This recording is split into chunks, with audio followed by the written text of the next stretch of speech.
Hi, my name is Dr. Barbara Schwarck, and I am here to talk to you about muscle testing another person. I'm here with Jordana. Hi. Hi. Thanks for being with me. And thank you for having me. Yeah. So I'm going to take you through the steps. When we're muscle testing another person, it's very important that you ask them for their permission, that you can touch them, and you want to make sure that the muscle that you're testing is actually okay. So in this case, we're working with Jordana's deltoid, and can I touch you? Yes.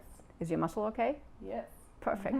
Okay, so the next thing I'm going to ask the person is to put their arm out in a 90-degree angle, and I'm going to take my wrist and I'm going to apply 2 pounds of pressure on the wrist for 2 seconds while Jordana is resisting me. So go ahead and resist me. Okay, and what do you see? Let's do that again. What you see is that her arm is bouncing back. This is what we call the bite of the muscle. That is to be expected, and this is how we know that we have a strong muscle test.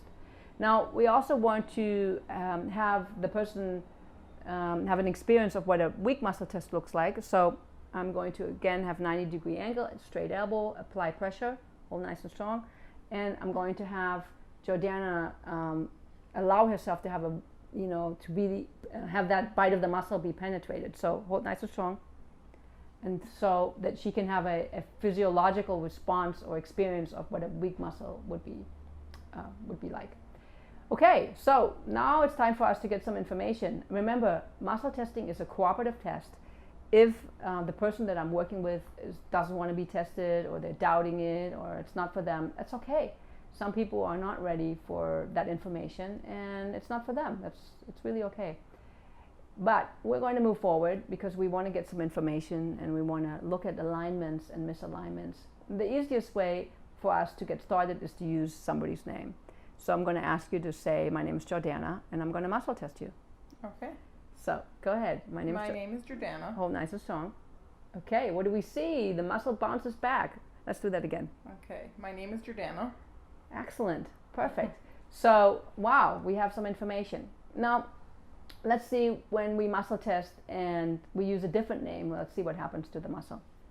So I'm going to have you say, my name is Susan. My name is Susan. Hold nice and strong.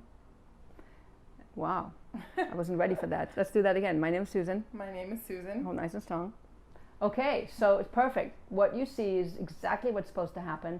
That when Jordana says, my name is Jordana, she has a strong muscle. And when she says, my name is Susan, the muscle is weak. This is the basic principle of muscle testing. Now, there's a few things for you to keep in mind, a few tips.